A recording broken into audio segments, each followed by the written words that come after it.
Hello, everybody. It's Stephen and Walter here for another episode of So Chatty. And I hope you've been having a good week and the weather's been nice. We've had rain. It's been cool, uncommonly cool. Yes. Uh, Actually, today's not too bad. It's it's 21. 21. It's just that we expect it to be a little warmer Yeah. because, here in Canada, we only get 2 days of summer, and I think we've already had them. So, yeah.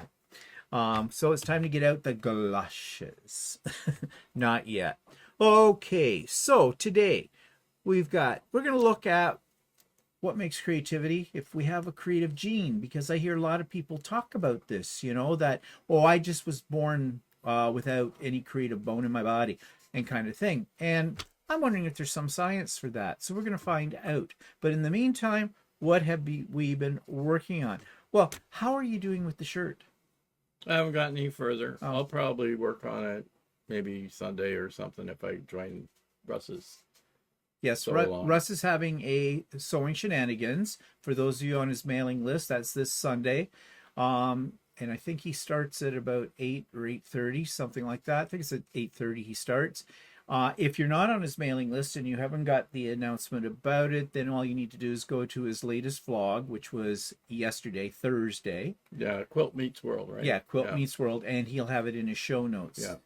For that. So that's coming up on Sunday afternoon. It's a Zoom sew day, right? Yeah, it's a Zoom sew day. So all are welcome. You work on whatever you want to work on. It's kind of like how I run my sew days and my pop-up sew days too. Yeah. I think he's copying. Yeah, I think so.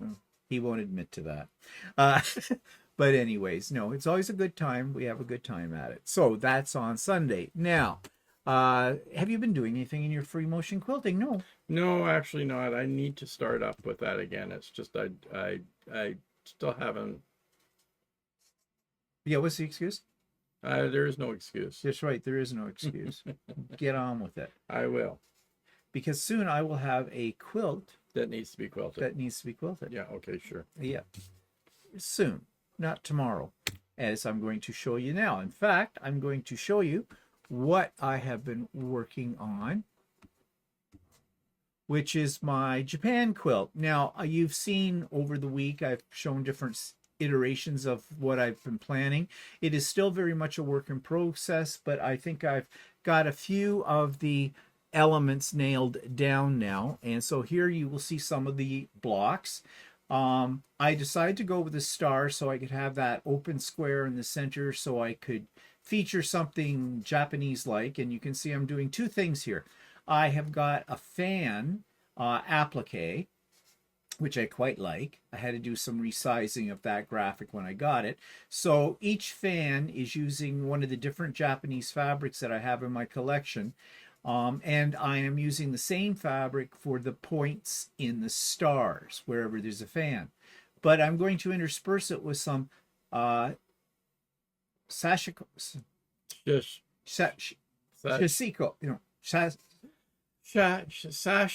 Sashiko. Yeah, I mean, it shouldn't be a hard word to say because it's said the same way as you spell it, like Sashiko. But anyways, I have different designs for the center.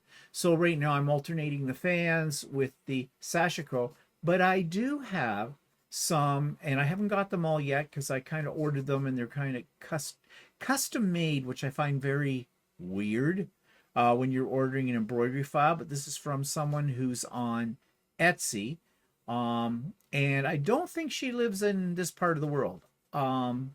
Because she has contacted me at like at 10 o'clock at night. And through our conversations back and forth, I should ask her, where is she? I think she's over, possibly in Asia. I don't know if she's actually Japanese or not. Her English is very, very good. Her written English anyways. So, but anyway, she has these great designs. Well, I have one of those designs. I have ordered a total of 6 of them. I'm waiting on the other 5 to arrive in my email box, but I'll show you. I'm having a little problem with this one design. Now, this is the design.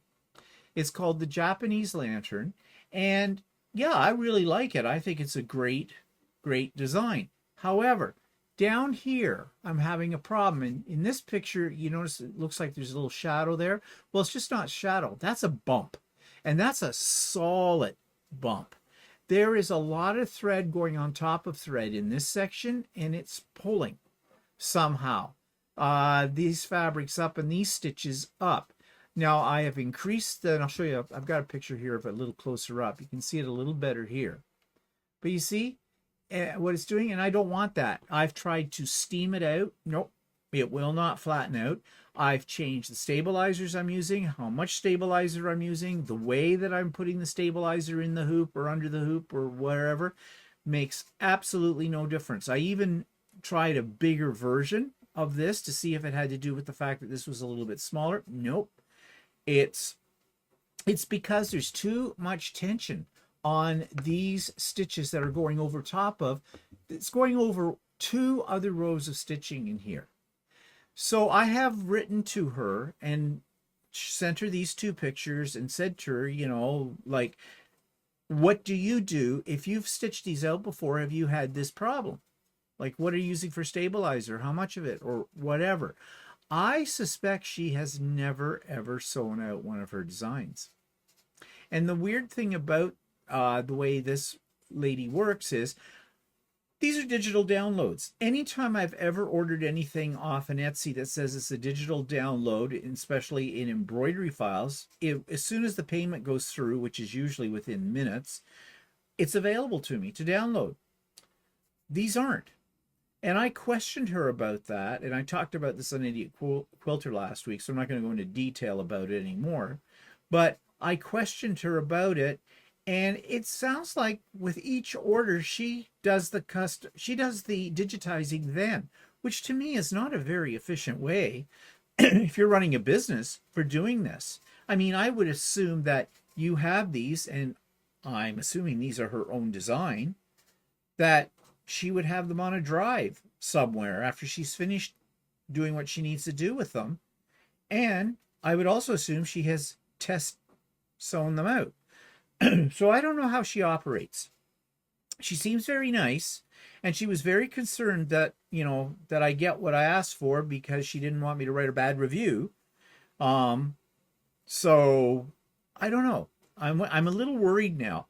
They are not that expensive either. This is the other thing that gets me. She's charging, like, they're $6.85 Canadian, but there's a line through the $6.85 and you get them for 50% off. So $3 and something. These are fairly elaborate designs, and I would think if she is designing them herself, that the process of designing them, digitizing them, must take her a long, long time. So I would have expected to pay a lot more than that for them. So I'm hoping the other ones that I have ordered, I don't have this problem with them. Now, what I am doing right now is I'm stitching this out again, but I'm going to skip this design that you see here, these little half, whatever they are, circles, moons and things, because this is where the point is. I've isolated. This is when it's doing these that it starts to do the pull and I get the bulge. So my theory is skip that, go to the next bunch of stitching, which is not as dense on that, and I should be okay. And although I really like the use of that part of the design, I can live without it if I have to, and I may have to if I want to use this in my quilt. So my idea is the quilt's going to be made up of fans, sashiko, and embroidered parts in between. And as I said, I'm using each of my fabrics for the points, and in the case of the fans, the same one in the fan interior as well. So yeah, I think this is going to turn out quite nice. Now, the only thing I have to think about is there is a secondary pattern, and it's a lot of negative space, because when you start putting these together without sashing, then you're going to have this square here, and you're going to have a rectangle here on each one. That's all negative space. Now, someone suggested to me on my sew day the other day, well, why not put something in that? Well, here's the problem. If that's a good idea, but in order to put something in those, I couldn't do it on the embroidery machine because they'd be too big to try and get them in there. I could do an applique, but it still have the same problem. Problem being is... Why not, like you have, well, I don't know. What? I thought of removing this corner piece in each of these and putting in a different colored fabric, but then you're not going to see the points. Yeah. because these points depend upon this Well, being I wouldn't neutral. worry too much about it. I mean, like you're gonna end up quilting the Well, whole yeah, thing there'll too, be so some design in it, so we'll see. Um, I might try a little bit of just as like some strips of sashing and see, what it looks like if I was to put yeah. that in. I'm not a big fan of sashing in quilts, because they break it up. Like then you lose your secondary pattern. But in this case, maybe that's not a bad thing. I've toyed with the idea of making this into a grandmother's attic style, which they're Mhm. framed, but they look like they're receding a little bit. But I don't know if that would take away Yeah. from the Japanese effect. So this is a work in progress still. We'll see. Right now I'm just concentrating on making my blocks, and then how I arrange all the blocks and do that, I will figure it out. Mhm. Now there's another possibility too. I could do this whole thing on point, and that would give me an opportunity to have larger pieces of the Japanese fabric incorporated into this, because there would be like Yeah, but then triangles. if you put it on point, your pants will go. Well, that's the other problem. Yeah, I thought about that too. Then everything goes cockeyed. So Yeah, I yeah. don't know. I would consider putting like a sashing in between, and maybe a dark color or something, or Well, yeah, that's what I was thinking. yeah, I have one that I'm thinking of that would work. or more of a color that matches like an orangey or Mm-hmm. something or whatever. Well, we'll see. It's a work in progress. That's yeah for now. Okay. And speaking of other works in progress, we went this week into Ultimate Sewing and saw Donna, who teaches the Alaskan quilt class, and she said she'd show me a trick or two, and she did. I haven't tried the trick or two, and this is all into to make sure that I don't cut off my points. If this works, I think I'm going to have to start from scratch. I'm going to have to get all new fabric for it and the whole bit, because I'm not going to be able to use the fabric that I've already made or cut pieces for 8 of the blocks. I've made 5 of the blocks, and some of those blocks, their points are going to get cut off. I know when I put them in, Mm. and that bugs me. So, I don't know yet. It's still on hold because I'm still a little bit discouraged with that whole thing. But anyways, plus I'm working on the Art East next month's coming up. One Mm. more week, so I gotta So you start got thinking. another one, another block to Yeah, screw up from already. yeah. They're customizations. They're not screw ups. At the most, they're little oopsies. And everybody loves a little oopsie. I strongly suggest you agree with that. But anyways, or you might get oopsied. Okay, so yeah, that's all I have to show you there. So, announcements. Sewing with me on Wednesdays, yes.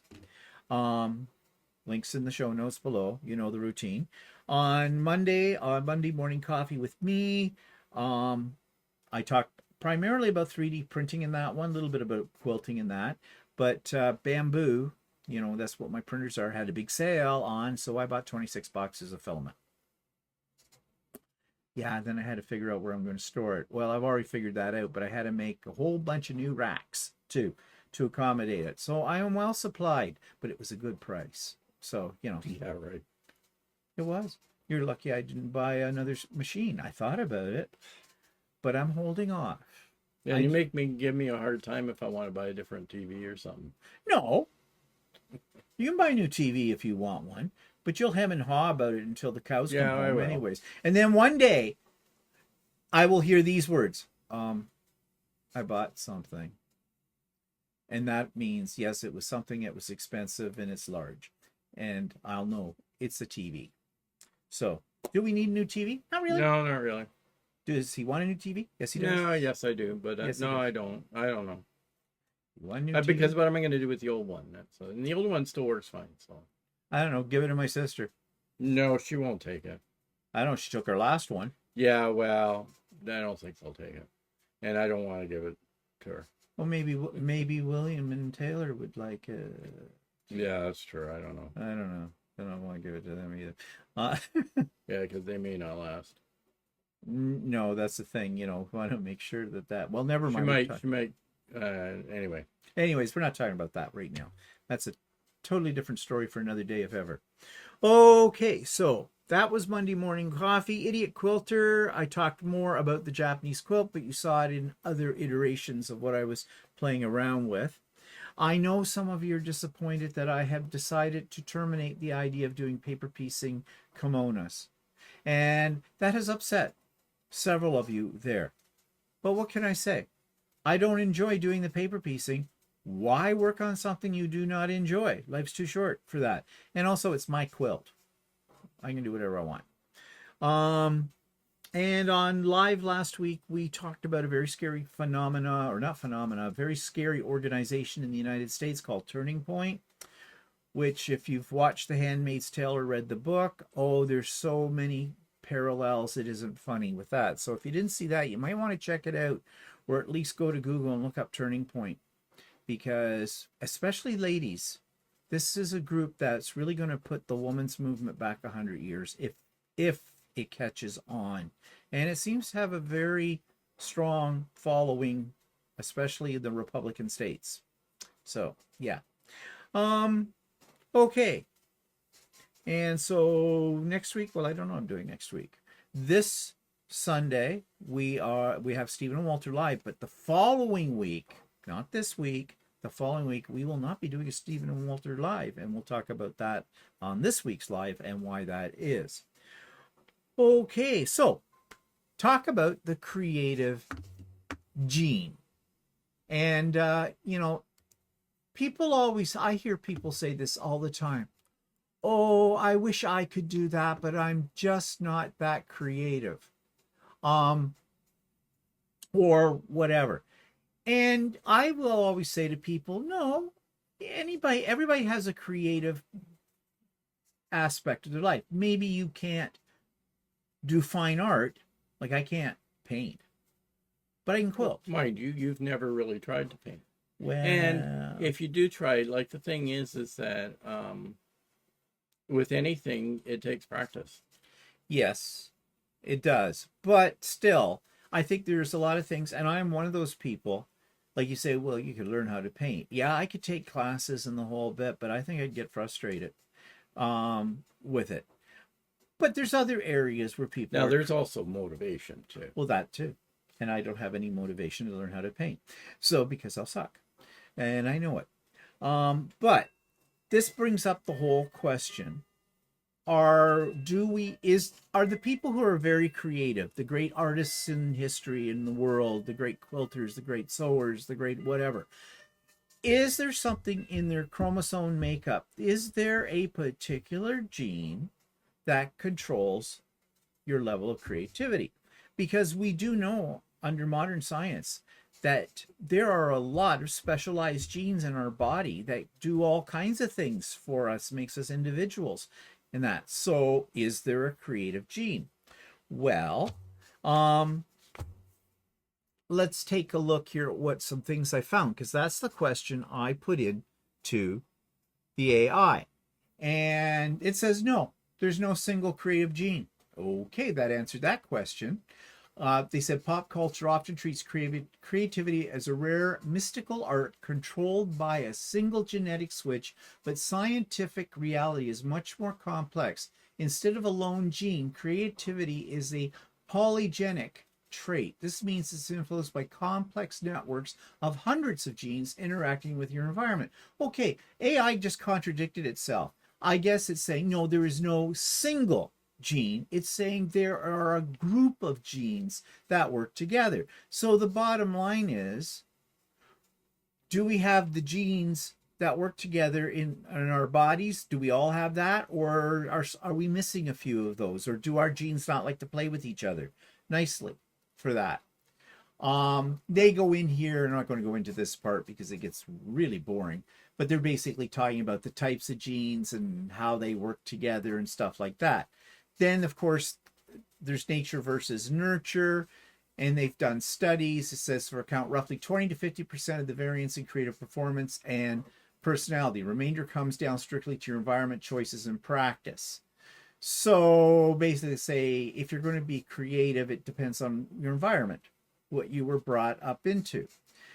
And it says everyone is born to create. Rigid social conditioning and fear of failure often suppresses this trait over time. Because creativity relies on a vast universal human genetic network rather than a single rare mutation. Creative thinking is a skill that anyone can intentionally practice, train, and strengthen. And that's what you said. With practice, you get Yeah. better at it. I think a lot of it is also you need to be motivated. You need to want to, Yes. right? And some people what is creativity? You're maybe looking at it from a quilter's point of view as to quilting. Well, I've already determined that I don't really like sewing pieces of fabric together and make a quilt, right? However, I do sort of like the idea of free motion quilting. So, whereas you are not too keen on the idea of free motion quilting, but or you don't think you can, Well, or you don't want to, or no, I'm afraid of failure. yeah, okay, so And that's what it said there, fear of failure. yeah, okay, so you have fear of failure too. Like I don't think I draw very well, but that's because I have a fear of failure, right? But I did do something when I was a little kid. I was in kindergarten, and I don't have the picture that I drew anymore, but Picture mommy, daddy, and Walter. no With the dog. Those the stick people. I was in kindergarten, I was a little 6-year-old or whatever, and they said to draw a picture, so I drew a picture of a moonscape, right? The moonscape in How'd you know what in the moon looked 3D. I had craters that had shadows and all Oh. kinds of other stuff on it. It was really amazing. In fact, my parents were amazed at that. And I've never drawn anything that Well, creative where is since. that picture now? I don't know. I think it was in a box. I think it's in your imagination. No, I found it in a box in the attic at my parents, and I don't know. I never kept it. So anyway, well, there you go. No proof. We have to believe. no, what you I tell know. us. So like, I mean, what happened to that creativity? I don't know. I mean, I grew up in a family that my grandfather was a painter, like a house painter, but he also painted some paintings. And you had your Yeah, grandmother. I had my grandmother. Both my grandmothers did painted stuff as well. and did this stuff. Yeah. I mean, that to me is exposure to, like, oh, I have a grandfather that knows how to paint. And I had a father that tried painting, but it didn't work for him. And he tried, making a picture paint. In fact, actually, I have his only painting that he ever made. And, but he was creative in other ways. Like he was creative with building things and figuring answers out to problems creatively and things like that. So his creativity was in a different area. Yeah. Well, I think that's what they mean by that. We all have exposure. We all have some creativity in us, but it depends on how you define creativity. I think the first thing people go to when they say about creative, they think of someone who can paint, or they think of someone who can play a musical instrument really well, improv, or they think of somebody who can, like make an art quilt, just throw fabric together. But then there's also, but if let's say you're play a musical instrument, that's not necessarily creativity. You're following a script, right? Yes, I think. But what about the people that make music? Well, that's more creative. You're right. I could play a piano. I took lessons, but I was too mechanical, and I never stuck with it. I mean, I did a lot of years of musical learning how to play a piano. I went up to the grade 8 Royal Conservatory, if you know what that is, and I can't play a note today. I could read music, but that was the problem. I was mechanical, and I didn't enjoy it. My sister, on the other hand, she hated reading music. She'd just sit down at a piano, away she'd go, because she had it, well, we used to call it, she had a good ear for music. But I think it was more than that. She wasn't afraid to deviate from a script. Whereas for me, I am much more rigid on things. I follow a script. Yeah, so same with your quilting. You follow a script. You don't make art quilts, for instance. What do you think I'm making right now? Well, okay, fine. But that technically, to me, that's... No, you're right. I'm more comfortable with a pattern. Although I have branched out over time, mainly out of boredom, trying to do things on my own, design my own. I've designed some of my own Yeah, patterns. see, whereas I think I wouldn't do well. Although I would like to make an art quilt, I don't think I would do well at making an art quilt Why? because I have that intimidation and fear of making a mistake. Well, I've had this conversation with one of the ladies who's on my regular sew group on Wednesdays, and she is an art quilt maker. And I have had this conversation with her. I mean, how do you get started? She says, just throw fabric up on a wall, basically, and just start seeing what comes to your mind and working with it. But you see, that's where I get a little stumped. I have tried that several times, and let's just go with it. But then I think, no, wait, this sucks. I'm already my own worst critic, and I think that's part of the thing that keeps people from being really creative. Maybe we all have a creative, and for lack of a better word, but this is what this is about, creative gene in us. But I think we stunt it by self-doubt and by fear of failure. And we look at something and go, oh, this is going to be a mess. And for me, I am a perfectionist. And Like you have fabric designers that a lot of them don't even sew, that's true. right? They just design fabrics because that's what they do. Yeah. And so I think creativity is the word creativity really depends on the person and depends on what you define as creativity. Yeah, well, okay, that's fine with it. But I think the one thing keep coming back to this. I think the one thing that keeps people from being truly creative is a fear of failure. Mm-hmm. They're afraid it's not going to be good enough, that someone's going to criticize them. I mean, there is a difference between people who do art and people who are great artists, the ones that have come down in history, like the Michelangelos and the Renaissance painters and the Dutch masters and all of them. And I mean, if we set a standard that's that high, compare ourselves to, like you said, you need to have practice. And maybe it's also the environment that you grow up in some cases, and that if you have parents that were creative and that sort of rubs off on you. See, I didn't. My grandparents, my grandmothers, on both sides of my family, both of them were very, very creative. They both did painting. My one grandmother did more painting than the other one, and my other grandmother, she did a lot of stuff, anything involving textile, what we would call textile arts today, but crocheting, knitting, quilting, sewing, making things. She did that all the time. Didn't one of them stuff animals too? Oh, well, that was my grandmother Bland. She was the artist, the painter. Yeah, she liked to stuff animals too. Taxidermy. I'm not so much sure if that's art or just playing with dead things. A craft. Okay. Well, that side of my family is a little different. Okay. And you're all looking at me going, if they're your side of the family, they gotta be different. Yeah, right. My other side of my family, my mother's mother, was a little bit, well, you give that woman fiber and a needle or something, she could do anything with it. She used to win a lot of awards at country fairs and church bazaars and stuff like that. She was well known for her fine needlework and everything like that she did. But yeah, so there was an influence when I was growing up as a kid from both sides of my family like that. My mother and my father, okay, here's something. My father was very creative when he was 40 feet up in the air on the side of a pole, putting up a power line. Because for my dad, there was an art to doing that.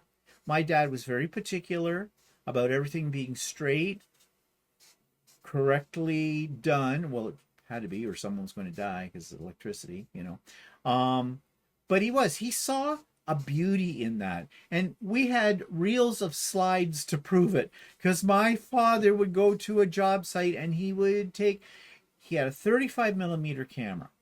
Okay, now photography is an art as well. Okay, he would take all these pictures of these lines, these poles, everything he put up, and we'd sit through these and bored us to tears. We did not see the beauty in what he was doing. He did. But then when it came to taking pictures of like family vacations and stuff like that, his photos sucked. In fact, there were many pictures. Everybody's in the foreground. There's a pole in the background. Guess which one was in focus? The hydro pole. The rest of us were all blurs. So yeah. And my mother she dabbled in a few things. She did a little bit of sewing, but not very much because I don't think she really enjoyed it. She did that more or less for a few outfits she made she for made herself. her famous insulator. Oh yes. Well, yes, centerpieces. my mother liked to take things and make them into centerpieces, like old glass insulators that were on the top of the pole. We had no lack of those.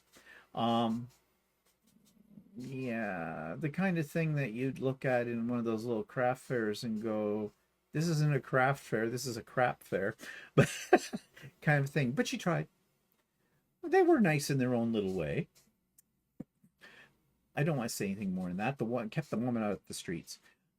She actually dabbled in. She did knit, sometimes, not much, but she could knit. I don't think she enjoyed that either. She couldn't crochet. Um, she played the piano, so that was creative, and she was a pretty good piano player.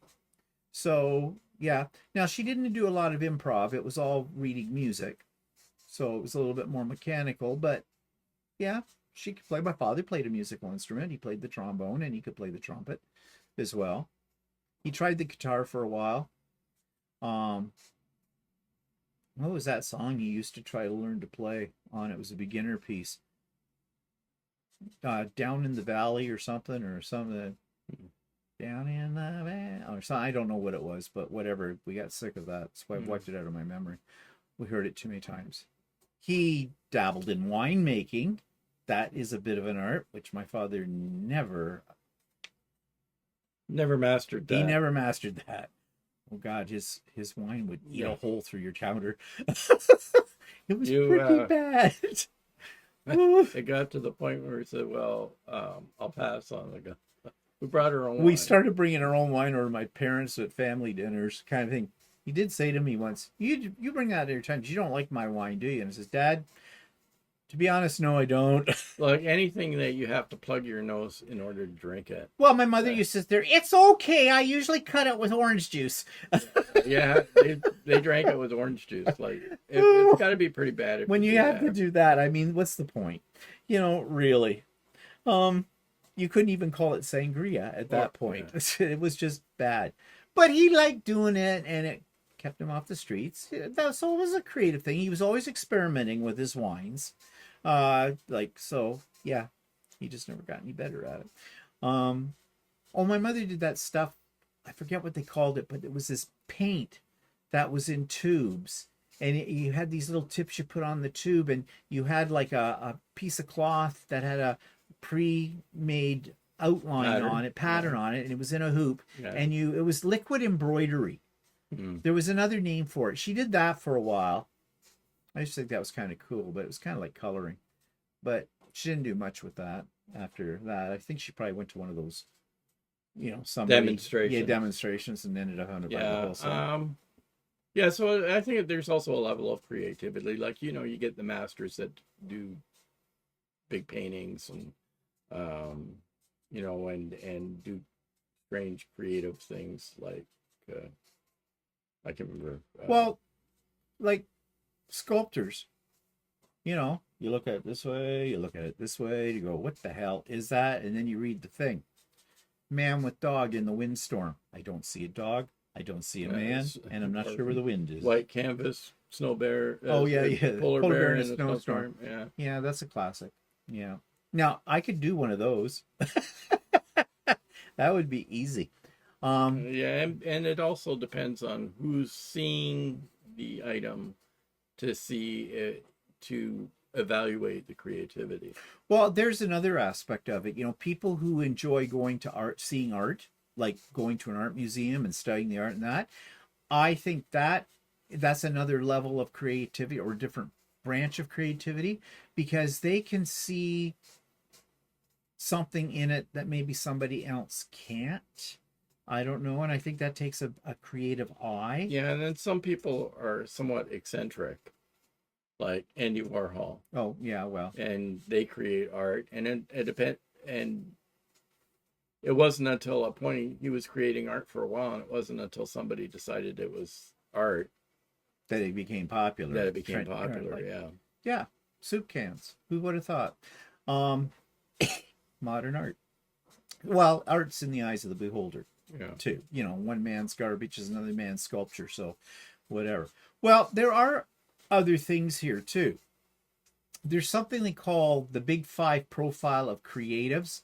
Basically, your personality that lends itself to certain things about you that may make you more creative. So they talk here about openness to experience, the engine of creativity. Openness is the ultimate prerequisite for creative output. Highly open individuals possess a fluid style of consciousness that prevents their brains from filtering out seemingly irrelevant sensory data. The cognitive flexibility allows them to connect distant, seemingly unrelated concepts to form original ideas. So basically, what they're saying is these kind of people are ones who see outside of the box, like kids laying on their back and looking at clouds. I see a bunny rabbit and I see a doggy. Another one says, I see the Sistine Chapel under attack from a military force in the Middle East. I don't know, something like this. You know, the ones with the what we call wild imaginations. Well, they tend to be very creative individuals. They see more than maybe what's there, or they see that which nobody else has thought of or seen in it. I think people who write novels, writers, this is the kind of person they are to write, to have use their imagination and to manipulate what they already know. And they talk about experiential and intellectual openness. Experiential, a love for sensory experiences, art, fantasy, and emotional depth. And intellectual openness, a love for abstract ideas, philosophical debates, puzzle solving, and logic. So they're saying there's these two types of individuals that these people are also creatives. There's something called the conscientiousness paradox. Um, so it measures order, duty, and deliberate planning. In highly creative fields, this trait behaves like a double-edged sword. The downside: highly creative people often score lower in conscientiousness. Yes, they reject rigid schedules, break established rules, and tolerate chaotic, ambiguous environments where messy breakthroughs happen. Um, so basically, they are the downside of the highly creative people. Um, are ones like me, rigid schedules. Well, no, it says okay. They reject no rigid. See, I don't reject rigid schedules. I like schedules, and I like rules, and I don't tolerate the chaotic very well, or messes. I'm not a messy creator. So that's the downside. The upside is the actual execution of an idea. Writing a novel, coding software, completing a painting requires immense grit. Creatives must dial up their conscientiousness during the production stage to prevent their ideas from remaining unfinished. So the problem here is really creative people may never finish anything because they can't stick to it. They get bored easily. So they move on from one project to the next project and they leave a whole trail of unfinished projects. But those people who are more geared towards a final product will probably finish that product before they move on to the next one. So think about people's sewing rooms. I hear this all the time. Yeah, I've got about 12 unfinished projects that are just sitting in a pile over in the corner. Okay. Something interesting. They talk about coding software. I had to do that. Yeah. I did that for a living. Yeah. So yeah, there was creativity in coding software but the other thing is that when you're doing that sort of work, you also have to know what other tools are available to you, right? Yeah. You know, you have to be able to know how to put things together, right? So what I'm saying is, okay, let's say you want to create an art quilt, right? If you don't actually quilt, but you want to create an art quilt, how do you go about doing that? Because you don't necessarily know how fabric goes together. You know what I mean? Yeah. So that's creative. It's putting those, finally deciding on how those fabrics are going Yeah, to go okay. together on it. But some people get tied up with, when they've got a project, they've got a pattern, they want to make that pattern. They go into the quilt store and they're frozen. They don't know what fabrics to pick. Yeah, because then the fear comes in that you're going to pick the wrong fabric. That's right. Or they come into the store and they see a quilt hanging up and they love it and they go, I want to make that quilt. And they'll say, well, here, we have a pattern for it. Yeah, and I want all these fabrics that you've used. And then they get really bothered when they can't get all those fabrics because maybe those fabrics are no longer available for that. So they're stumped. They can't think outside of the box and say, but I could make it out of this. And then there's the other extreme. There are some people who don't want to stick to a pattern at all. The pattern is only used as a jumping off point for thinking about a concept, and they're very happy finding their own fabrics and creating their own thing, only using that as an inspiration as opposed to following a pattern. I've heard several people in my sewing group who say they never follow a pattern. They hate following patterns. They feel restricted by that. Whereas I like the comfort of a pattern, but I'm a person who likes schedules and lists and routines. And so like you were saying about is there a gene for creativity? Yeah. I think there is you're born with each person is born with their own ability to be creative in some way. Yeah, I would agree with that. I would think so too. Well, then it talks here about creatives being independence and low agreeableness. What do they mean by that? So they're basically saying here, because creating something new requires telling the world that the current way of doing things is wrong. Creative individuals must be comfortable with social friction. They possess the ego strength and low agreeableness necessary to withstand skepticism and push their unique visions forward. So basically what they're saying is they're nonconformists. They will not be dictated to by other people or by society, and that causes people to see them as weird, eccentrics, because they don't do what everybody else is doing. And as such, they're suggesting that they may not be very agreeable to other people. And I think what they mean by that is they probably rub people the wrong way because they go, no, that's not how I'm going to do it. And I get this. I was getting this with this quilt I'm making. I had people make comments and say, you have to do the kimonos. And I said, no, I do not have to do the kimonos because they're paper piecing. I don't like paper piecing. But they're so cute and they'd be perfect for your quilt. No, they're not. If I don't like them. But you see, you get into that because they have in their mind that this is a creative element and it's going to look great. Why wouldn't I want to do that? I don't agree that it was going to look great. Okay, what about when you look at other people's quilts? Because I mean, some people will hold up a quilt and say, oh, look what I've done. Yeah. And you might look at it and say, oh, I don't like that at all. And I do in my head. I would never say it to their face. Or I don't like the colors they've used. And I would never say it to their face.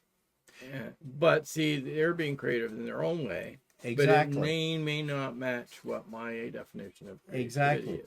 And that's why there's such a thing that people say doesn't exist but do, called quilt police. And there's a quilt police person inside all of us, just from what you said. We don't all like the same things equally. Certain color combinations I would go with. Other color combinations I absolutely love. Like, first of all, I'm going to love your quilt if you've used blue. Because I love blue. Well, like that time you took a class of doing a modern quilt. Yeah. And the teacher loved to do quilts in pastels. Yes. And you were using K-Fast. I was using bold colors. And she said she didn't like that. And that she said that wouldn't work. But you did it anyways. And later she said she thought she was surprised that it looked good. But I would never ever say to anybody that has the strength and the, oh, what's the word for it? The who are willing to put themselves out there and show you something they have made. And, they are looking for praise, they're looking for support. All of us are. We always want approval from our peers for what we do. And that's why you always hear this: oh, that's lovely. Oh, I love what you've done with it. Oh, that's brilliant. In their minds, what they're probably saying is, oh my God, that is so ugly. But we never say that out loud because we don't want to hurt somebody's feeling, because that's what happens. I mean, if you're willing to take the chance and show something you are proud of and show it to a bunch of strangers or to a bunch of other people, even ones you don't want to hear anybody go ick. I think more people should be willing to say ick, but not say ick. I think there is a place for constructive criticism. Gentle constructive criticism, you know. And if you can't find something nice to say about something, don't say Well, you anything gotta at look all. beyond the colors, I guess. Really. Well, yeah, but you look at design. But see, like I said, some people like pastel colors, other people don't. See, I'm not a fan of pastel And colors. some people like using patterned material, and other people like using solids. plain. Yeah. Well, I was taught in teachers college when it came to marking kids projects and stuff like that. Always find at least one good thing to say right off the bat. Oh, you finished it. Yeah, sometimes it was really difficult with some kids. I love that color of paper you typed your essay up on. Sir, it's white. I know, but is it just white? Is it a shade of white? I don't know. I'm being a little bit exaggerating here, but yeah, there were times when you're hard pressed to find something nice to say. But you got to find something because people are looking for your support. Oh yeah, people put a lot of effort into what they're making. So, and and the bottom line is, whatever they're making is for themselves. Yeah. Right. So they have to like it. And it's a person, and being creative is a personal experience. I mean, you're putting yourself out there when you show what you have created to somebody else, no matter who they are. It takes a lot of guts for that. So we need to keep that in mind, that this is an extension of somebody's personality. So if you're cutting up what they have created, you're cutting them up. Mm-hmm. And that's not a good thing to do.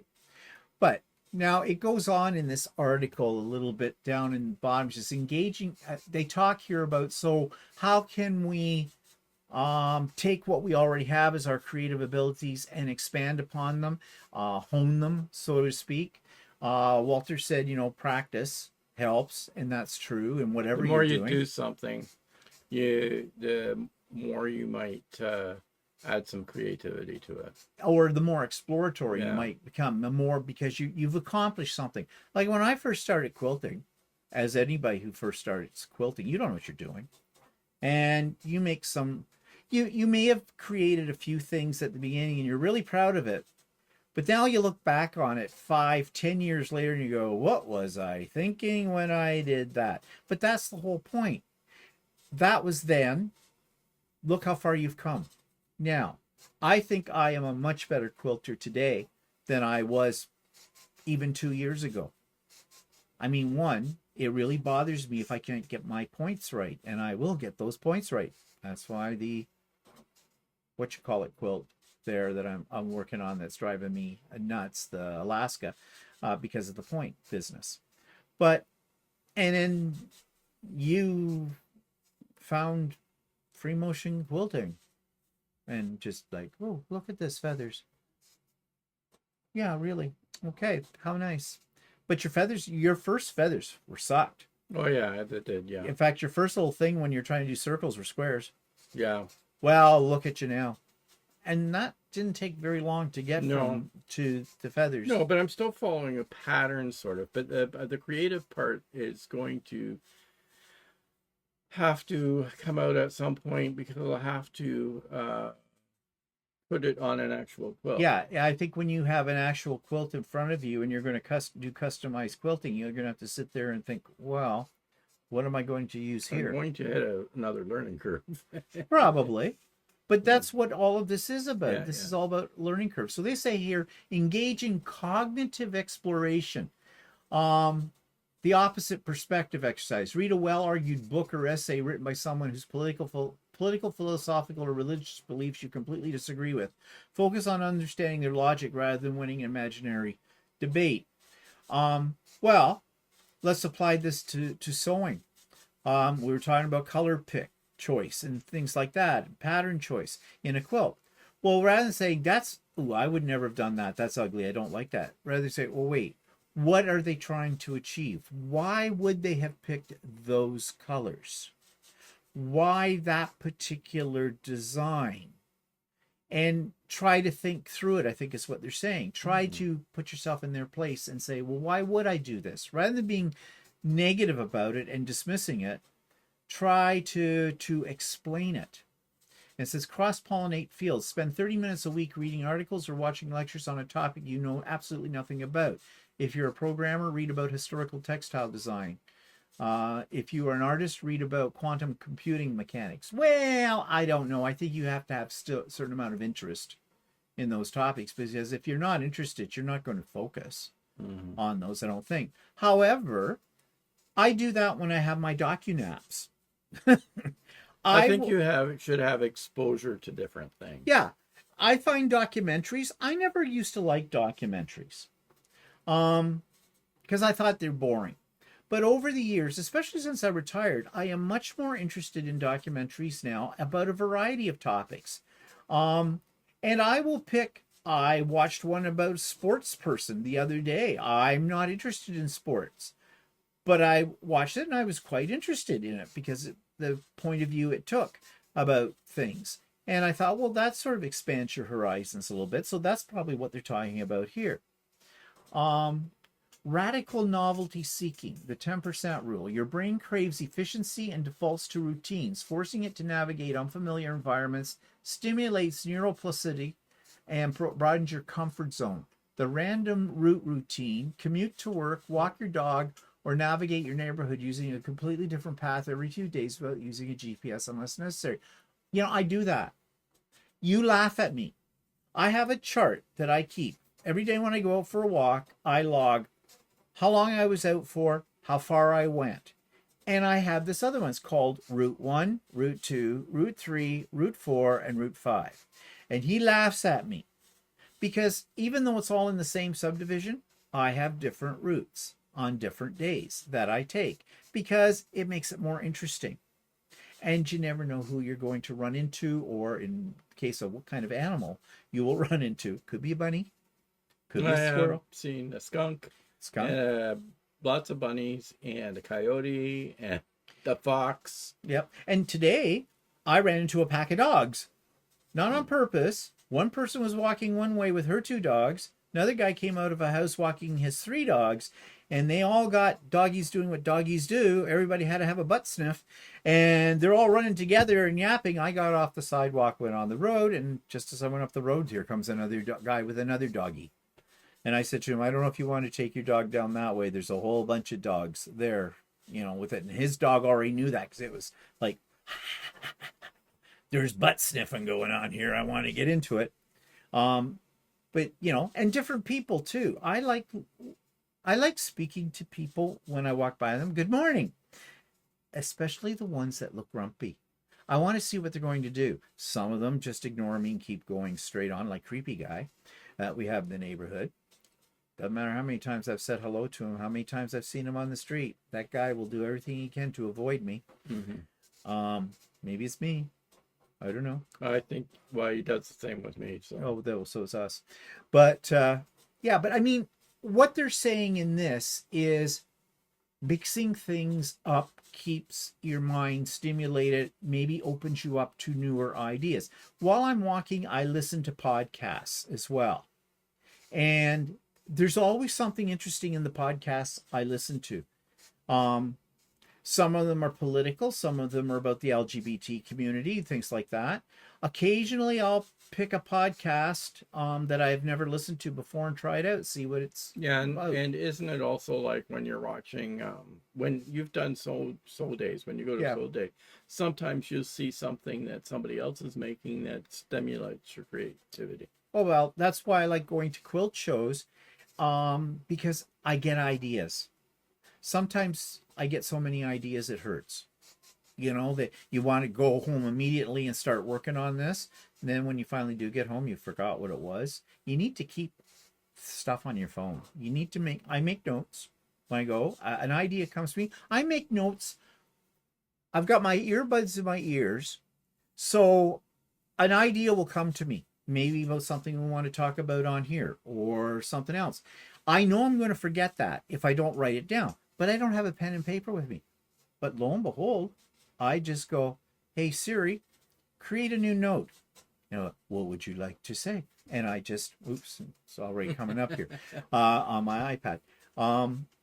But then I put it there. I mean, sometimes they're stupid ideas, but sometimes there's a grain of something that you can work with. That's why we ask you guys all the time to make comments about whatever we're talking about, because we may get an idea for a future episode. This idea we're dealing with today came from a suggestion from somebody talking about the creative process and said, explore it. So that's why we're exploring this today. All of the ideas that we have come from sources, and all of those come from a creative imagination, mine. So I am creative. It's just in a different way. I think a lot of creativity also depends on your personality. And that's what they were saying before. Are you open to new ideas, or are you very closed-minded? You want to stick to I've created your what would you like to say, and I just already coming up on my iPad. Note. Says, what would you like to say, and I just already coming up on my iPad. But then I put it there. I mean, sometimes you're stupid ideas. But sometimes there's a grain of something that you can work with. Siri, stop. That's why we... Another way you can come up with creative ideas is talk to your smart devices. You can have a conversation with them. Maybe we'll do an episode on that. It's kind of scary. I've tried it. And you think you're talking to a real person. That's how good, these things have gotten. Sometimes they're just annoying. But yeah, but you've run into people before that say that, oh, you should try sewing as an example, right, to somebody. And they'll say, oh, no, that's for old ladies to do. Yeah, well, okay, enough about my family. But, yeah, that's true. Well, that's being closed-minded. They're being dismissive. Yeah. Like, not necessarily that they do sewing, but that they might do something else or do another craft or something like that. But they don't do another craft. They'll what some people just sit there and do nothing. And die from it. But too, those type of people are people who have a very narrow definition of what sewing is. Because what are they thinking? When you say sewing to them, what's going through their mind? Oh, making a dress, sewing a pair of pants, mending. They're not thinking textile, fabric, fiber art. Because there's a whole world of that out there. When I used to be a paper crafter, people would use fibers in their creations on art journaling pages. This is why I bought my first sewing machine. Was not to make a quilt. That wasn't even in my head. It was for sewing on paper, little designs and stuff, because it was trendy at that point when you're doing art journaling and stuff. I fell into quilting because of that. So that's the openness part of it. Like play. I think play is important. And I think our generation, we used to play. Yeah, when we were little kids, we played. My mom would send me outside, go play with everybody, right? So we'd go and we didn't have anything, so we would invent things. Yes, sometimes an imaginary little friend that Walter still has to this day. Right. But we grew up in an age where we didn't have access to a whole lot of things to keep us entertained on purpose. I mean, there were no iPads, there were no things like that. We had to use our imagination. We had to use our imagination You to know? do stuff. And I think that's part of creativity. Yeah, it is. And I think that's a part of creativity that's dying in young people, because now their entertainment is pre-made for them. They just pick up an iPad or their computer and they're playing a game. We used to make up games. Like, oh, okay. Okay, sorry about that little brief pause there. Walter got a phone call that was important. He had to take it because it had to do with cleaning out our eave troughs. Anyways, so the rest of this I'm not going to go through because they're talking about, and which I think might be a little artificial. They're talking about ways that you can stimulate your creative imagination by doing all these different exercises, like listening to stories from strangers, deconstructing art, deep listening, and stuff like that. Personally, if that helps, sure, great. To me, I think the key to being creative is to get over your fear of being creative. If something tickles your fancy or you get this wild idea in your head, don't dismiss it automatically. What have you got to lose if you try? You know, just try. Then you know whether it's going to work or not. Probably in the process of trying it, you'll become even more creative because you'll probably find a different thing. It'll probably become something that you didn't intend it to become in the first place. You know, like the quilt I'm working on right now. I'm still experimenting with that. I'm playing. And we were talking about kids don't play anymore. And as adults, we have a tendency to not play either because we get too serious as adults. We need to play more, you know, just for the pure joy. Think about it when it was your kid. You know, you could have a lot of fun with a rock. You could roll it down a hill. You could build a fort with many of those rocks. You could hit another kid in the head with it and have warfare. I mean, there's all kinds of creative things you can do with rock. And then you play doctor. Oh, got a bash in the head with the rock. Let's play doctor. Okay, and yeah, that's leading down a path I didn't want to go on. Okay. We better not talk about that. Yeah, no, it's not where I was going with you this. You played doctor? I never played doctor when I was a kid. Never mind. That's a topic for another day, if ever.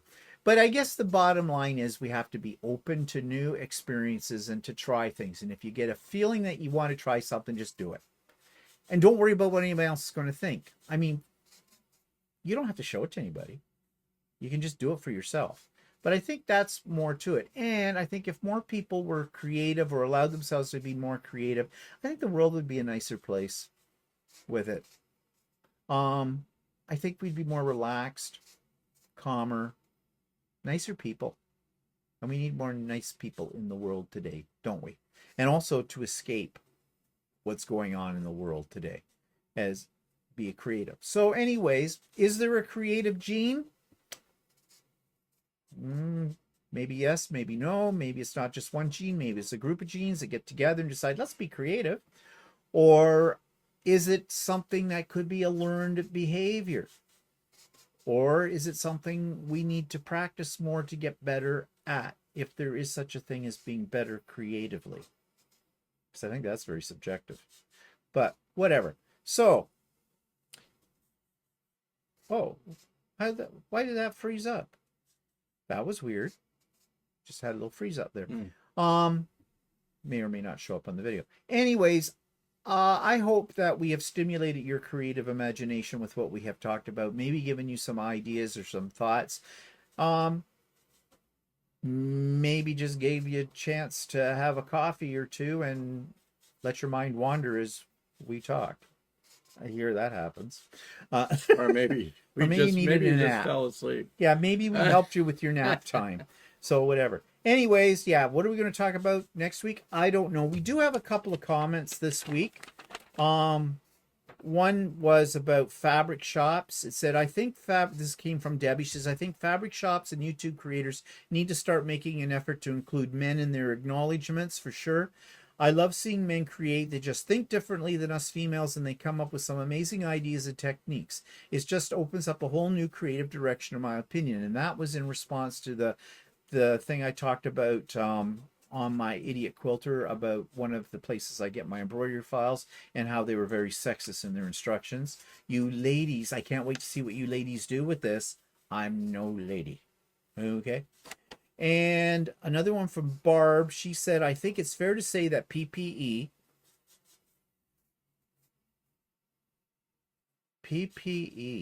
Paper piece embroidery? No. I don't know. I think she means foundation paper piecing, but which is FPP. Yeah, okay, I think it's FPP. Yeah, I think. Anyways, can be like applique, where there are two methods in quilting. You can enjoy standard piecing in quilt construction, but you don't have to necessarily like the alternatives. Yeah, because basically I made a comment which was supposed to be a joke, but apparently a few people didn't take it as a joke, where I said foundation paper piecing isn't quilting.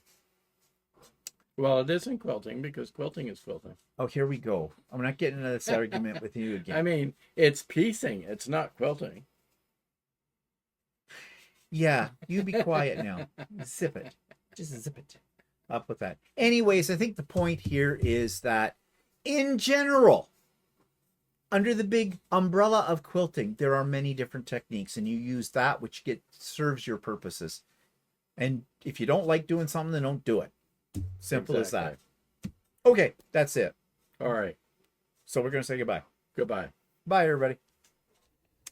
Hi. I'm just going to interrupt my program for just 1 second to remind you to like the video, to subscribe to the channel, and hit the bell for future notifications. That's all I ask of you. Show me a little love. Thanks.